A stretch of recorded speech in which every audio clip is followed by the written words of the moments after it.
Good evening students. আশা করি সকলে ভালো আছো। তো তোমাদের সাহিত্য মেলা থেকে নবম পাঠের অন্তর্গত লেখক মাইকেল অ্যান্টনির লেখা রাস্তায় ক্রিকেট খেলা এই গল্পটির অনুশীলনীর প্রশ্ন উত্তর নিয়ে আগের ক্লাসে আলোচনা করেছিলাম, এবং সেই অনুশীলনীর প্রশ্ন উত্তরের আলোচনার পরবর্তী অংশ নিয়ে আজ আমি চলে এসেছি। চলো দেখে নেওয়া যাক। আচ্ছা, তো আগের ক্লাসে আমরা 9-এর দাগের পর্যন্ত প্রশ্ন উত্তর নিয়ে আলোচনা করেছিলাম। তো তারপর 10-এর দাগে দেখো কি বলছে। নিচের প্রশ্নগুলির একটি বাক্যে উত্তর দাও, অর্থাৎ একটি বাক্যে উত্তর দিতে হবে। তো প্রথম প্রশ্ন কি আছে, তোমার রাজ্যের কোন দিকে সমুদ্র রয়েছে? এটা পূর্ণ বাক্যে উত্তর দিতে হবে এবং একটি বাক্যেই উত্তর দিতে হবে। কেমন? তো প্রথমত দেখো তোমার রাজ্যের, তো তোমার রাজ্যের নাম কি? পশ্চিমবঙ্গ, সেটা উল্লেখ করতে হবে। তো পশ্চিমবঙ্গের কোন দিকে সমুদ্র রয়েছে? যে দক্ষিণ দিকে। ঠিক, তাহলে লিখবে আমার রাজ্য পশ্চিমবঙ্গের দক্ষিণ দিকে সমুদ্র রয়েছে। এটা একের দাগের উত্তর। হুম, তারপর দ্বিতীয় প্রশ্ন দেখো, খেলাধুলা নিয়ে লেখা তোমার পড়া বা শোনা একটি গল্পের নাম লেখো। আমরা যে এই আলোচ্য গল্পটি পড়লাম, রাস্তায় ক্রিকেট খেলা, যেটা খেলাধুলা নিয়েই একটা গল্প। তো এইরকমই খেলাধুলা নিয়ে অন্য কোনো গল্পের নাম যদি মনে থাকে, তোমরা শুনে থাকো বা পড়ে থাকো, সেরকম একটি গল্পের নাম লিখতে বলা হচ্ছে। যে শান্তিপ্রিয় বন্দ্যোপাধ্যায়ের লেখা পরাজয় নামক একটি গল্প আছে, যেটা খেলাধুলা বিষয়ক। তো লিখবে যে খেলাধুলা নিয়ে আহ লেখা আমার পড়া একটি গল্পের নাম হলো লেখক শান্তিপ্রিয় বন্দ্যোপাধ্যায়ের লেখা পরাজয় গল্প। এরকম পূর্ণ বাক্যে উত্তর লিখবে। ঠিক আছে, তারপর 3-এর দাগে রাখ, ঘরের ভিতরের ও বাইরের দুটি খেলার নাম লেখো। অর্থাৎ ঘরের ভিতরে খেলা যাবে এরকম দুটি খেলার নাম বলতে হবে, এবং ঘরের বাইরে খেলা যাবে সেরকম দুটি খেলার নাম বলতে হবে। তো ঘরের ভিতরে কি কি খেলা যায়? দাবা খেলা যায়, লুডো খেলা যায়, টেবিল টেনিস খেলা যায়। তো যেকোনো দুটি বললে হবে। আর ঘরের বাইরের দুটি খেলার নাম, বাইরে কি খেলা যায়? ফুটবল, ব্যাডমিন্টন, ঠিক, ক্রিকেট তো পড়েছই, ইত্যাদি। তো সেখান থেকে তোমাদের জানা দুটি করে খেলার নাম লিখলে হবে। হুম, তারপর পরের প্রশ্ন, তোমার রাজ্যের একজন বিখ্যাত ক্রিকেট খেলোয়াড়ের নাম লেখো। অর্থাৎ আমাদের রাজ্যেই তার বাসস্থান, এখানেই মানে আমাদের পশ্চিমবঙ্গেই বাস করেন এমন একজন বিখ্যাত ক্রিকেট খেলোয়াড় কে? যে সৌরভ গাঙ্গুলী, তাই তো, যেটাকে বাংলায় গঙ্গোপাধ্যায় বলা হয়। তাহলে লিখবে যে আমার রাজ্যের একজন বিখ্যাত ক্রিকেট খেলোয়াড়ের নাম হলো সৌরভ গঙ্গোপাধ্যায়। এটা 4-এর দাগের উত্তর। তারপর 5-এর দাগের প্রশ্ন, তোমার জানা ঋতু বিষয়ক যে কোনো একটি ছড়ার প্রথম পংক্তি লেখো। ঋতু বিষয়ক অর্থাৎ ঋতু নিয়ে ছড়া লেখা। তো আহ, তোমাদের যদি জানা অন্য কোনো কবিতা থাকে বা ছড়া থাকে লিখতে পারো। আমি যেমন দিয়েছি রবীন্দ্রনাথ ঠাকুরের লেখা, এসেছে শরৎ হিমের পরশ লেগেছে হাওয়ার পরে, এই ছড়াটিও লিখতে পারো, কিংবা তোমাদের জানা যে কোনো ঋতু বিষয়ক ছড়া তোমরা উল্লেখ করতে পারো, লেখক কবি সহ, মানে কবির নাম উল্লেখ করে সেই ছড়া কিংবা কবিতার পংক্তি 1-2 লাইন তোমরা লিখতে পারো। কিন্তু বড়দের বা তোমাদের শিক্ষক শিক্ষিকা যারা পড়িয়ে থাকেন তাদেরকে একবার দেখিয়ে নিন। কেমন?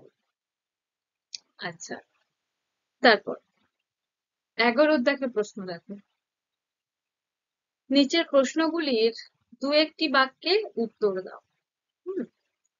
তো এগুলি একটি বাক্যেই উত্তর, পূর্ণ বাক্যে কিন্তু একটি বাক্যেই উত্তর। এবার এখানে বলছে দু একটি বাক্যে, অর্থাৎ এটাকে সংক্ষিপ্ত প্রশ্ন বলা যায়। এটা একটি বাক্যে মানে ধরো অতি সংক্ষিপ্ত, এবং দু একটি বাক্যে মানে এটা সংক্ষিপ্ত প্রশ্ন। হুম।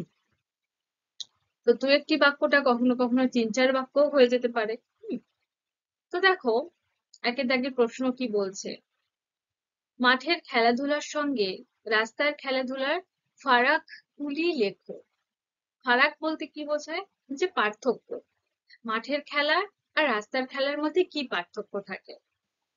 তো এখানে দেখো একটা বক্স করে আহ পার্থক্যগুলিকে দেখিয়েছি। একটা হলো মাঠের খেলাধুলা আর একটা রাস্তায় খেলাধুলা। এই মাঠের খেলা আর রাস্তার খেলার মধ্যে কি ফারাক সেটা এই বক্সের মধ্যে তুলে ধরেছি। দেখো, প্রথমত মাঠে খেলার অনেক জায়গা পাওয়া যায়। মাঠটা কি অনেকটা জায়গা জুড়ে থাকে, ফাঁকা থাকে, সেখানে শান্তি মতো খেলা যায়। তো সেজন্যই মাঠে খেলার অনেক জায়গা পাওয়া যায়। কিন্তু রাস্তায়, রাস্তায় কি মাঠের মতো ফাঁকা বা খোলামেলা অনেক জায়গা পাওয়া যায়? নিশ্চয়ই নয়, একটা সীমিত জায়গা থাকে, তাই তো? তাই রাস্তায় তেমন খেলার জায়গা পাওয়া যায় না, এটা একটা তফাৎ বা ফারাক। দ্বিতীয়ত হলো মাঠে সব ধরনের খেলা খেলা যায়, যেমন ক্রিকেট, ফুটবল, ব্যাডমিন্টন ইত্যাদি, আরো নানান রকমের খেলা মাঠে খেলা যায়। কিন্তু রাস্তায় কি সব ধরনের খেলা খেলা যায়? নিশ্চয়ই নয়। যেমন ফুটবল খেলা, ফুটবল খেলা কি রাস্তায় খেলতে পারবে তোমরা সেভাবে? না। বা আরো অনেক সমস্যা থাকে, মাঠে মাঠে যেমন দীর্ঘ সময় ধরে খেলতে পারবে, কিন্তু রাস্তায় কেউ একটা বড় গাড়ি ধরো পাস করেছে, তখন খেলা বন্ধ করে দিতে হবে। বা মানুষ যাতায়াত করছে, তখন খেলা বন্ধ করে দিতে হবে। এরকম নানান সমস্যা থাকে। তো যাই হোক, তো দ্বিতীয় তফাৎ হলো মাঠে সব ধরনের খেলা, যেমন ক্রিকেট, ফুটবল, ব্যাডমিন্টন ইত্যাদি খেলা যায়। রাস্তায় সব ধরনের খেলা খুব ভালোভাবে খেলা যায় না, যেমন ফুটবল খেলা যায় না ভালোভাবে। হুম, আচ্ছা, 3 নম্বর ফারাক। মাঠে খেলায় কি হয়, দুটো দলের মধ্যে উপযুক্ত দল গঠন করে খেলা হয়। যে দুটো দল হয়, সেখানে ভালোভাবে দল গঠন করা হয় বেশ কিছু লোকজন নিয়ে এবং নিয়ম মেনে। মানে উপযুক্ত দল গঠন করা হয়, যেখানে যেমনটা নিয়ম যে এক একটা দলে এতজন করে থাকবে, এরকম নিয়ম করে উপযুক্ত দল গঠন করে তবে খেলা যায় মাঠে। কিন্তু রাস্তার ক্ষেত্রে কি যতজন নিয়ম ততজন করে খেলোয়াড়রা মিলে দুটো দল গঠন করে কি খেলা যায়? নিশ্চয়ই নয়। এত বড় রাস্তা থাকে না যে এতজন মিলে একসাথে খেলবে। রাস্তায় সাধারণত যে দল গঠন করে খেলা হয়, অল্প কয়েকজন মিলেই খেলতে পারে, যে দুই তিনজন মিলে খেলতে চাইছে তাই খেলতে পারে। তো উপযুক্ত সংখ্যক খেলোয়াড় মিলে দল গঠন করে খেলবে এমনটা হয় না। তাই 3 নম্বর তফাৎ, যে দুটো দলের মধ্যে, মানে মাঠের খেলায় দুটো দলের মধ্যে উপযুক্ত দল গঠন করে খেলা হয়, আর রাস্তায় খেলার দল গঠনের মতো উপযুক্ত সংখ্যক খেলোয়াড় না থাকলেও খেলা যায়। এই যে বললাম, তিন চারজন বা দুই তিনজন মিলে ইচ্ছে করলে খেলতে পারে। আচ্ছা, তারপর যেমন মাঠে খেলার সময় উপযুক্ত উপকরণ লাগে খেলা অনুযায়ী, যেমন ব্যাট, বল, মানে ক্রিকেটের ক্ষেত্রে ব্যাট লাগে, বল লাগে, উইকেট লাগে। হুম। আহ ফুটবলের ক্ষেত্রে ফুটবল, ব্যাডমিন্টনের ক্ষেত্রে র্যাকেট, শাটল কক, এগুলো লাগে, এগুলো মূল উপকরণ, যেগুলো ছাড়া খেলা সম্ভব না।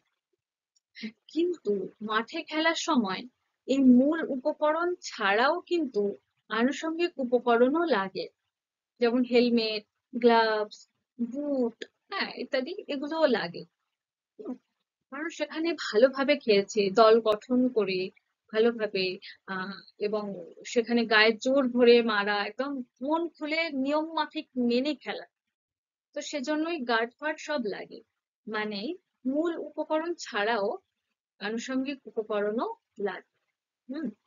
কিন্তু রাস্তায় খেলার সময় কি হয়, যেহেতু সেরকম উপযুক্ত দল গঠন করে খেলা হয় না, 2-3 জন মিলে বা 3-4 জন মিলে এমনি খেলা করে, তাই সেখানে শুধুমাত্র মূল উপকরণগুলো থাকলেই খেলা যায়।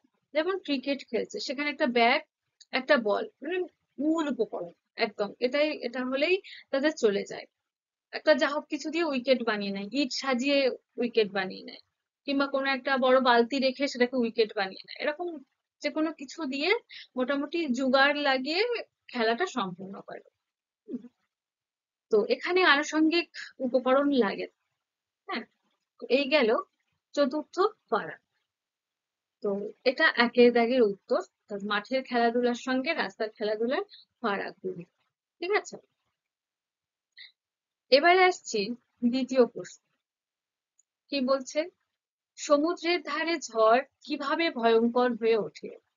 সমুদ্রের ধারে, অর্থাৎ এই সমুদ্রের ধারে বলতে সমুদ্র উপকূলবর্তী যে সমস্ত ঘর বাড়ি থাকে বা কোনো দোকান পাট থাকে, সেগুলির উদ্দেশ্যে বলা হচ্ছে যে তাদের উপর দিয়ে কিরকম প্রকোপ যায় বা তাদের ক্ষেত্রে কিভাবে ভয়ঙ্কর হয়ে ওঠে সেটাকে লিখতে বলা হচ্ছে। তো কিভাবে সমুদ্রের ঝড়, মানে সমুদ্রের ধারে ঝড়গুলি কিভাবে ভয়ঙ্কর হয়ে ওঠে? না, দেখো, সমুদ্রের ধারে ঝড় উঠলে ঝড় হয়, কিন্তু ঝড়ের সাথে সাথে মানে ঝোড়ো হাওয়ার সাথে সাথে বালিও ওড়ে। হুম, এবার সেই সমুদ্র উপকূলবর্তী যে বাড়িগুলি থাকে বা সমুদ্রের ধারে যে ঘর বাড়ি থাকে, সেই বাড়িগুলিতে প্রচন্ড ক্ষতি হয় তাদের, বা বাড়িগুলি ক্ষতিগ্রস্ত হয় সেই ঝোড়ো বালি, হুম, এগুলির ফলে। এছাড়াও কি হয়, যখন ঝড় বৃষ্টি হয় তখন সমুদ্রের জলও উত্তাল হয়ে ওঠে, সমুদ্রের ঢেউ, বড় বড় ঢেউ উপকূলে এসে আছড়ে পড়ে। তার ফলে সেই সমুদ্রের ধারে যে বাড়ি থাকে বা দোকান থাকে তাদেরও ক্ষতি হয়। হুম, এবং এই সমুদ্রের জল যখন উত্তাল হয়ে ওঠে, তার ফলে কি হয়, সমুদ্রের ধারের ওই দোকানগুলি কিংবা বাড়িগুলি ভেঙে যায়। হুম, সবকিছু ভেসে চলে যায় একেবারে, তাই না? তো সেটাকে সাজিয়ে গুছিয়ে লিখতে হবে। এটা তোমাদের বোঝানোর জন্য বলা।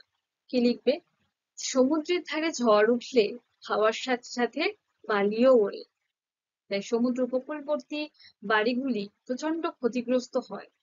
বা উপকূলবর্তী শব্দটি যদি তোমাদের কাছে কঠিন মনে হয়, তো সমুদ্রের ধারের বাড়িগুলি প্রচন্ড ক্ষতিগ্রস্ত হয় বলতে পারো। ঠিক আছে, সহজ করে।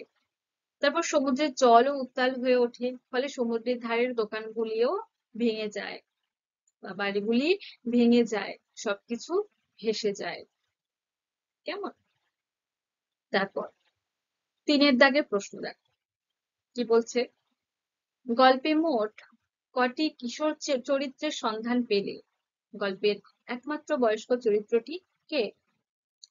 তো গল্পে মোট কয়টি কিশোর চরিত্রের সন্ধান পেয়েছো তোমরা? যে 3টি। তো এখানে দেখো দুটো পয়েন্ট করে লেখা, একটা কিশোর চরিত্রের সংখ্যা, একটা বয়স্ক চরিত্রের সংখ্যা।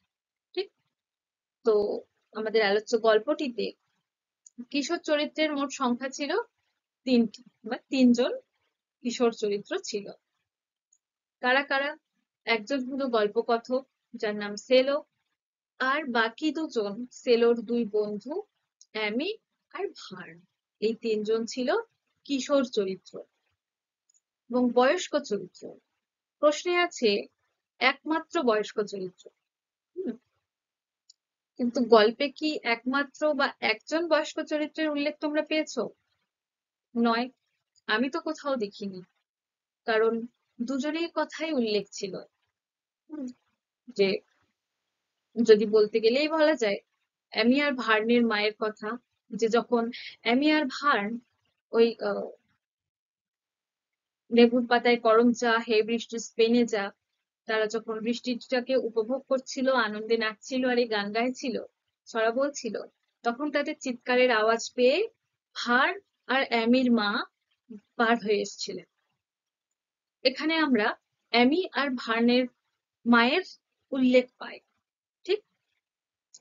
তো অ্যামি আর ভার্নের মায়ের উল্লেখ যেমন পাই, তেমনি আলোচ্য গল্পে আমরা আরো এক জায়গায় সেলোর মায়েরও উল্লেখ পাই, তাই নয় কি? যখন দেখি যে প্রচন্ড জোরে জোরে বাজ পড়ছে, হুম, অনেক ঝমঝমানো বৃষ্টি, যেটা ছাদের ওপর হাতুড়ি পেটানো বলে বলছিল সেলো, সেই ঝমঝমানো বৃষ্টিতে এবং অনেক জোরে জোরে যখন বাজ পড়ছে, সেলো যখন ভয়ের চোটে ছিটকে খাটের তলায় চলে যায়, এবং তারপরে যখন মুহুর্মুহু আবার আহ পরপর বাজ পড়ছিল, সে যখন চিৎকার করে ওঠে, তখন দেখি যে সেলোর মা ছুটে তার ঘরে এসে ঢোকে। তো তার মানে কি, এখানেও আমরা আরো একজন বয়স্ক চরিত্রের উল্লেখ পাই। তাহলে কি গল্পে একজন বা একমাত্র বয়স্ক চরিত্রের উল্লেখ আছে? নয়, দুইখানা আমরা বয়স্ক চরিত্রের উল্লেখ পেয়েছি, অ্যামি আর ভার্নের মা এবং সেলোর মা। তো তোমরা শুধুমাত্র একমাত্র বয়স্ক চরিত্র বলতে অ্যামি আর ভার্নের মা কিংবা সেলোর মা এরকমটা না লিখে একটা উল্লেখ করে পরে আবার আহ, লিখো। হুম, যে দেখো, এখানে যেমন কিশোর চরিত্রের সংখ্যা এবং বয়স্ক চরিত্র যেভাবে আলাদা আলাদা পয়েন্ট করে লেখা, যে আলোচ্য গল্পটিতে মোট 3টি কিশোর চরিত্র আছে। একজন হলো গল্পকথক সেলো, বাকি দুজন তার বন্ধু অ্যামি ও ভার। বয়স্ক চরিত্র গল্পটিতে যে বয়স্ক চরিত্রটি আছে, তিনি হলেন অ্যামি আর ভার্নের মা। এছাড়াও সেলোর মায়ের উল্লেখও পাওয়া যায় গল্পটিতে। ঠিক আছে, এমনটা করে লিখতে পারো।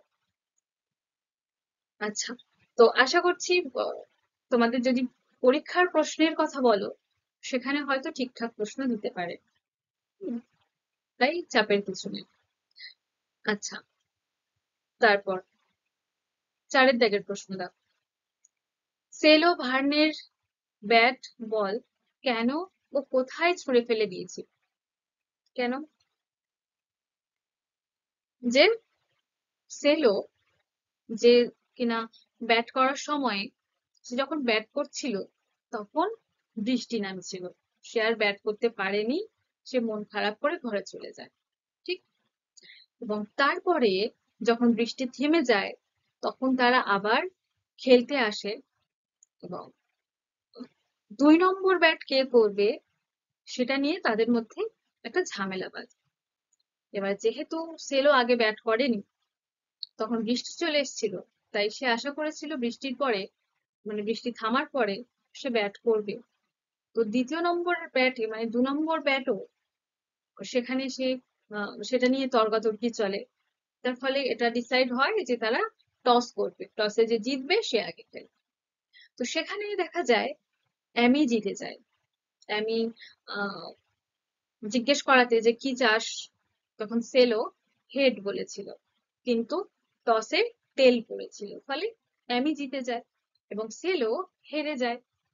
ফলে যেহেতু সে আগে ব্যাট করতে পারেনি, খেলার মানে বৃষ্টি থেমে যাওয়ার পরও সে আবার ব্যাট করতে পারছে না, দ্বিতীয় নম্বরে সবার শেষে ব্যাট করবে, তার ফলে সে প্রচন্ড পরিমাণে রেগে যায়।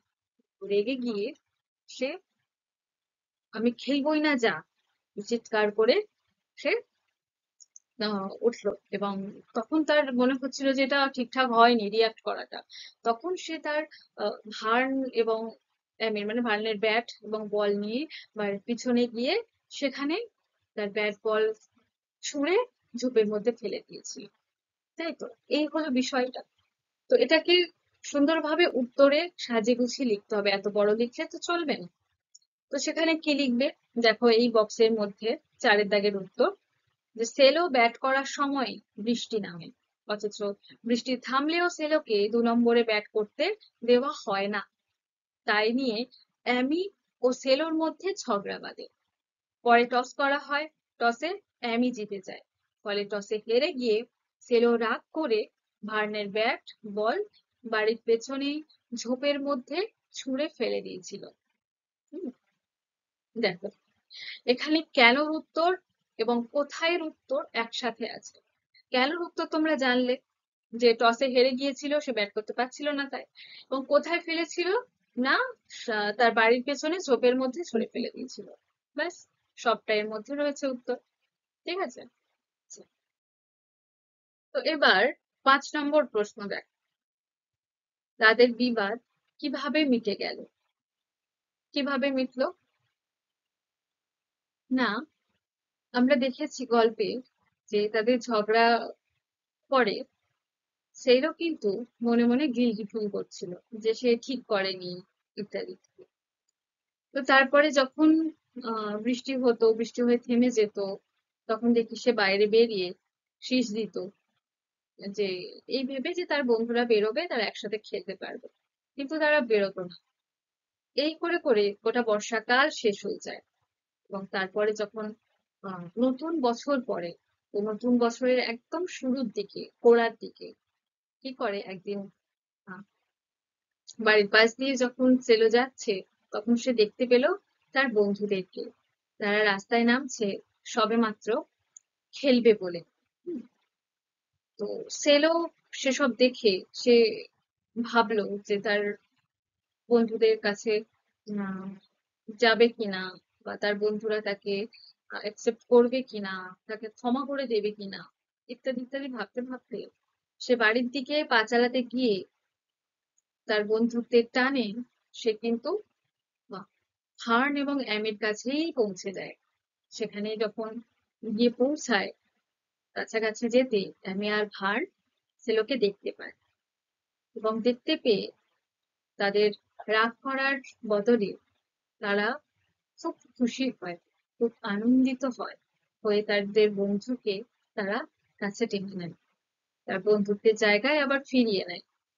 তারা আবার মান অভিমান মিটিয়ে খেলাধুলো করে। এবং দেখা যায় যে উম, ভার্ন তার নতুন ব্যাটের সেলোফেন খুলতে খুলতে, সেলোফেন কাগজটা ছিঁড়তে ছিঁড়তে তার বন্ধু সেলোকে বলে যে সেই আগে ব্যাট করবে। এই বলে তাদের ঝামেলাঝাটি মিটে গেল বন্ধুত্বের মধ্যে। তো এটাকে উত্তরে সাজিয়ে লিখতে হবে। তো কিভাবে লিখবে? দেখো, এই গোলাপি রঙের বক্সটা, যে নতুন বছরের গোড়ার দিকে একদিন বাড়ির দিকে যেতে গিয়ে বন্ধুত্বের টানে ছিল ভার আর অ্যামির দিকে চলে যায়। তারা তখন সবে রাস্তায় ক্রিকেট খেলা শুরু করছে। সেলোকে দেখে আনন্দিত হয়ে অ্যামি আর ভার্ন তাকে খেলতে আহ্বান করে, এবং এভাবে তাদের বিবাদ মিটে যায়। কেমন? আচ্ছা, এবার আসি পরে, দেখো 12 দাগে কি বলছে। রাস্তায় ক্রিকেট খেলা গল্পটি পড়ে কোন কোন অনুষঙ্গে মনে হলো যে এই গল্পটি বিদেশি গল্প? হুম, তো মানে এই যে রাস্তায় ক্রিকেট খেলা গল্পটি তোমরা পড়লে, এই গল্পটি পড়ে তোমাদের কি কি দেখে মনে হলো যে এই গল্পটি আমাদের দেশের লেখা লেখকের দিয়ে নয়, এটা একটা বিদেশি গল্প? কি কি দিয়ে মনে হয়েছে? প্রথমত, যিনি গল্প লেখেন, মাইকেল অ্যান্টনি, তিনি বিদেশি মানুষ, বিদেশি একজন লেখক। আমাদের ভারতীয় কোনো লেখকদের এরকম নাম নেই মাইকেল অ্যান্টনি বলে। তো ইনি বিদেশি লেখক। এবং তার আগে আমরা দেখেছি যে আহ, তর্জমা করেছেন দীপ্তঙ্কর চট্টোপাধ্যায়। তো এমনি এমনি যদি বাংলায় লেখা হতো বা আমাদের দেশীয় হতো, তাহলে সেটাকে আবার তর্জমা করতে হতো না সেই অর্থে। তো এটা যেহেতু ইংরেজিতে লেখা, সেটাকে তাই বাংলায় তর্জমা করেছে। হুম, প্রথমত। দ্বিতীয়ত হলো, এই গল্পে যে কিশোর চরিত্রগুলি আছে, যে সেলো, ভার্ন, অ্যামি, এদের নামগুলি শুনে নিশ্চয়ই মনে হচ্ছে তোমাদের যে এটা বিদেশি নাম। হুম, কারণ আমাদের কোনো বাঙালিদের মধ্যে, আমাদের ভারতীয় কোনো মানুষদের এরকম ধরনের নাম হয় না। বিদেশিদের সাধারণত এরকম ধরনের নাম হয়ে থাকে। তারপরে যে শহরে তারা ছিল, মেয়ারও, তাদের বাসস্থান, সেই শহরের নামটাও বিদেশি, মেয়ারও। আবার আরো একটা জায়গায় দেখা যায় যে ক্রিকেট খেলার সময় যখন টস করে, তখন কিন্তু আমাদের ভারতীয় মুদ্রা দিয়ে টস করেনি, তাহলে টাকা হতো সেটা, কিন্তু সেটা পেনি ছিল। পেনি ইংল্যান্ডের মুদ্রা, জেনেছি আমরা। তাহলে কি ইংল্যান্ড বিদেশ? তো সেখান থেকেও আমরা জানতে পারি যে গল্পটা বিদেশি। হুম। তো এই সমস্ত সবটা মিলিয়ে আমরা জানতে পারি যে গল্পটা বিদেশি গল্প বই। ঠিক? তো সেটাকে সাজিয়ে গুছিয়ে তোমাদের উত্তরের মধ্যে লিখতে হবে। তো কিভাবে লিখবে? দেখো 12 দাগের উত্তর। মাইকেল অ্যান্টনি রচিত রাস্তায় ক্রিকেট খেলা নামক পাঠ্য গদ্যাংশে যে সকল কিশোর চরিত্র পাই, তাদের নামগুলো শুনেই বোঝা যায় যে বিদেশি নাম, যেমন সেলো, ভার্ন, অ্যামি। বা তোমরা সহজ করে বলতে পারো যে মাইকেল অ্যান্টনি রচিত বা লেখক মাইকেল অ্যান্টনির লেখা রাস্তায় ক্রিকেট খেলা নামক গল্পটিতে যে সমস্ত কিশোর চরিত্রের উল্লেখ আমরা পাই, যেমন সেলো, ভার্ন, অ্যামি, এই নামগুলো শুনেই বোঝা যায় যে এগুলি বিদেশি নাম। হুম।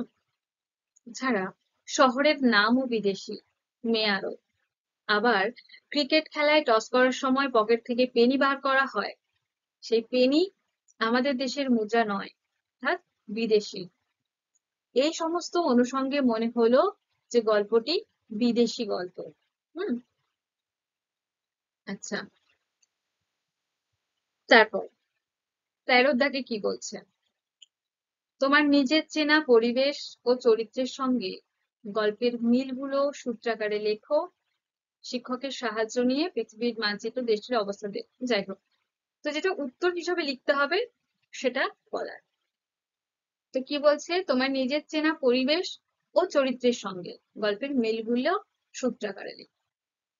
অর্থাৎ তোমার নিজের জীবনে তোমার যে বন্ধুরা আছে, সেই সব চরিত্রের সঙ্গে এই গল্পের চরিত্রের কোথায় মিল পাচ্ছ, সেই সব মিলে তোমার আশেপাশের যেমন পরিবেশ, যেমন আলোচ্য গল্পে যে মেয়ারোর যেমন পরিবেশ, বর্ষাকালে যেমন পরিবেশ থাকে সেটা উল্লেখ করা হয়েছে। তো বর্ষাকালে তুমি যে জায়গায় বসবাস করো, সেই জায়গার পরিবেশ কেমন থাকে সেটা গল্পের সঙ্গে মিলিয়ে তোমাদেরকে লিখতে হবে। ঠিক আছে? তো দেখো কি হয় সাধারণত আমাদের পশ্চিমবঙ্গের জায়গাগুলিতে, বর্ষাকালে সাধারণত এখানেও আকাশ সবসময় মেঘ ঢাকা থাকে, তাই না? সারাদিন যেন অন্ধকারাচ্ছন্ন হয়ে থাকে। হুম,